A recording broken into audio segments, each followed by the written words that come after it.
अपन देखते हैं ऊंचाई के आधार पर कक्षाओं का वर्गीकरण, मतलब on the basis of Heights.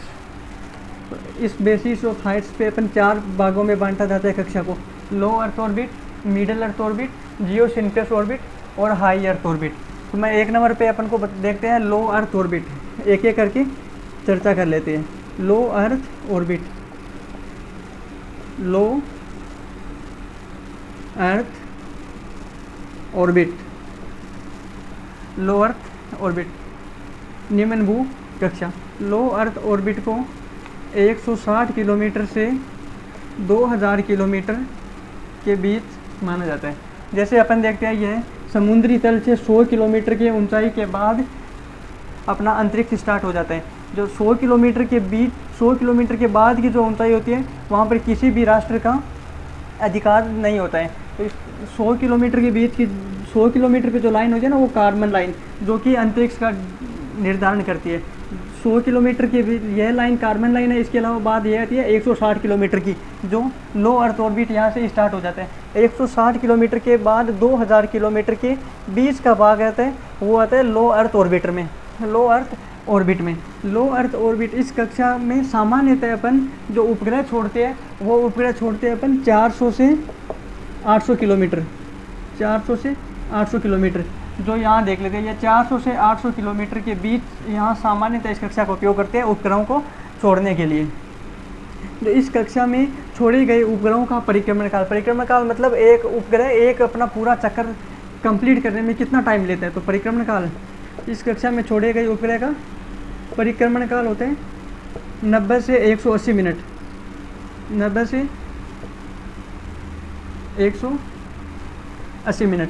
लेकिन इसका सामान्य उपयोग अपन करते हैं 400 से 800 किलोमीटर। तो इसका जो एवरेज परिक्रमण काल जो अपन मानते हैं इस कक्षा में छोड़े हुए उपग्रह का, वो होता है 90 से 92 मिनट, 92 मिनट। इस कक्षा का उपयोग, यूजेज, इस कक्षा का उपयोग किस लिए करते हैं? 1 नंबर, इस कक्षा का उपयोग करते हैं रिमोट सेंसिंग सैटेलाइट, सुदूर संवेदी उपग्रह, रिमोट सेंसिंग सैटेलाइट, सुदूर संवेदी उपग्रहों को छोड़ने के लिए, सुदूर संवेदी उपग्रहों को छोड़ने के लिए इस कक्षा का उपयोग करते हैं। सुदूर संवेदी उपग्रह क्या होते हैं मैं आपको आगे बताऊंगा। इनको भू प्रेक्षण के लिए इन उपग्रहों को छोड़ा जाता है, पृथ्वी का अध्ययन करने के लिए, पृथ्वी के बारे में निगरानी रखने के लिए इन कक्षाओं को छोड़ा जाता है। इसके अलावा अपना international space station, international space station 400 kilometre, मतलब यहाँ स्थित है 400 किलोमीटर पर, 400 किलोमीटर पर स्थित है। इसका मतलब यह लो अर्थ ऑर्बिट में है। इसका मतलब लो अर्थ ऑर्बिट का उपयोग अपन इंटरनेशनल स्पेस स्टेशन के लिए भी करते हैं। इंटरनेशनल स्पेस स्टेशन लो अर्थ ऑर्बिट में है। इससे अपन यह भी डिसाइड कर सकते हैं कि यह इस कक्षा का उपयोग अंतरिक्ष पर्यटन के लिए किया जा रहा है। इस कक्षा का उपयोग अंतरिक्ष पर्यटन के लिए किया जाता है, अंतरिक्ष पर्यटन के लिए इस कक्षा का उपयोग किया जाता है। जो हो गई लो अर्थ ऑर्बिट। इसके बाद अपन देखते हैं मिडल अर्थ ऑर्बिट। जो ऊंचाई के आधार पर दूसरी कक्षा होती है वो होती है मिडल अर्थ ऑर्बिट। 2 नंबर पे आएगा मिडल अर्थ ऑर्बिट, MU, मध्य भू कक्षा। मिडल अर्थ ऑर्बिट, यहाँ 2000 किलोमीटर तक की अपन यहाँ तक LEO थी, तो LEO 2000 तक थी। इसके बाद का जो ऊपर आएगा वो आएगा मिडल अर्थ ऑर्बिट। जैसे यहाँ लेते हैं अपन 35,786 किलोमीटर, जो कि मिडल अर्थ ऑर्बिट आती है। यहाँ से 2000 किलोमीटर से 35,786 किलोमीटर के बीच अपन मिडल अर्थ ऑर्बिट में लेते हैं। लेकिन मिडल अर्थ ऑर्बिट में छोड़े गए उपग्रहों को, या इस ऑर्बिट में अपन जो उपग्रह छोड़ते हैं वो सामान्यतः 18,000 से 22,000 किलोमीटर के बीच वाले भाग में छोड़ते हैं। तो अपन देखते हैं middle earth orbit. Middle earth orbit की ऊंचाई कितनी होती है? 2000 किलोमीटर से 35,786 किलोमीटर, जिसको मैं सामान्यतः 36,000 लिख सकता हूँ।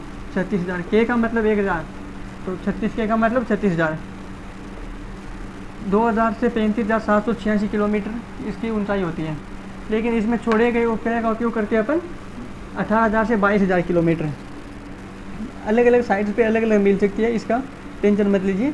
तो नॉर्मल अपन उपयोग करते हैं वो होती है 18,000 से 22,000, 18,000 किलोमीटर से 22,000 किलोमीटर।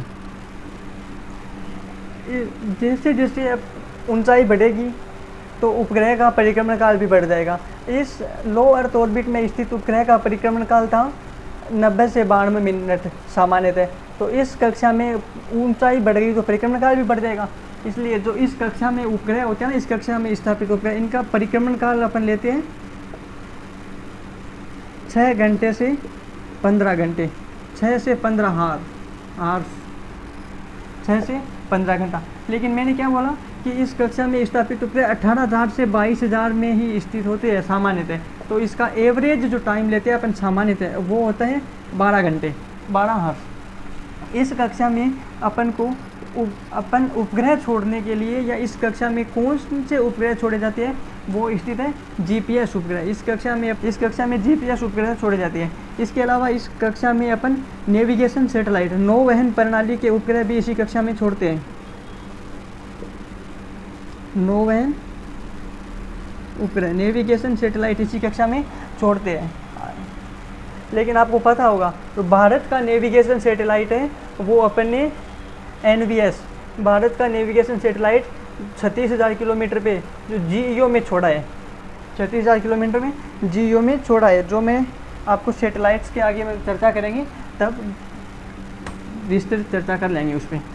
जो अपनी 2 हो गई है कंप्लीट, लो अर्थ ऑर्बिट और मिडल अर्थ ऑर्बिट। इसके अलावा 3 नंबर पे आता है जीओ। जीओ मतलब जियो सिंक्रोनस ऑर्बिट, जियो सिंक्रोनस ऑर्बिट। जो मैंने बताया था आपको, ये कार्बन लाइन के बाद यहाँ 2000 किलोमीटर तक आएगी लो अर्थ ऑर्बिट, और 2000 किलोमीटर के बाद यहाँ 36,000 किलोमीटर तक आएगी मिडल अर्थ ऑर्बिट, और मिडल अर्थ ऑर्बिट के बाद आएगी जियो अर्थ ऑर्बिट, जियो सिंक्रोनस ऑर्बिट, जियो सिंक्रोनस ऑर्बिट। जियो सिंक्रोनस ऑर्बिट क्या है? 36,000 किलोमीटर के बाद, 36,000 किलोमीटर के बाद जिसकी एक्चुअल डिस्टेंस अपन लेते हैं 35,786 किलोमीटर। इस डिस्टेंस पर स्थित उपग्रह का परिक्रमण काल होता है 23 घंटे 56 मिनट और 4 सेकंड। यह परिक्रमण काल पृथ्वी के परिक्रमण काल के बराबर है। अगर पृथ्वी के परिक्रमण काल के बराबर है तो अपन मान सकते हैं कि इस कक्षा में स्थित उपग्रह पृथ्वी के घूर्णन काल के बराबर अपना घूर्णन करते हैं। इसके अलावा इस कक्षा में स्थित उपग्रहों के परिक्रमण की दिशा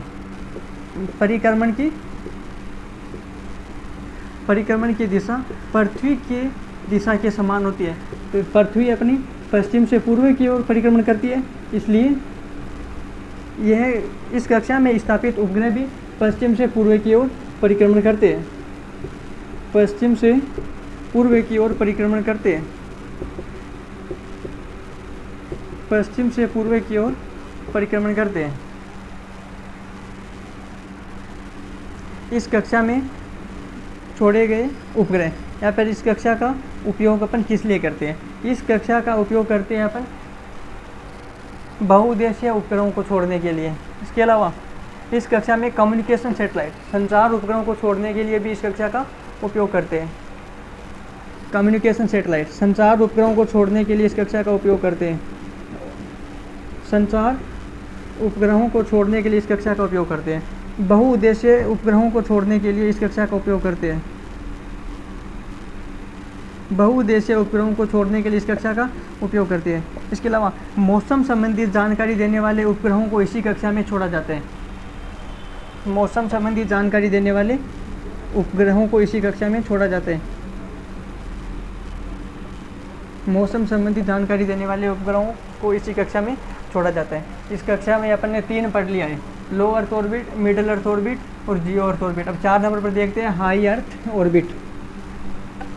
4 नंबर पे आएगा हाई अर्थ ऑर्बिट।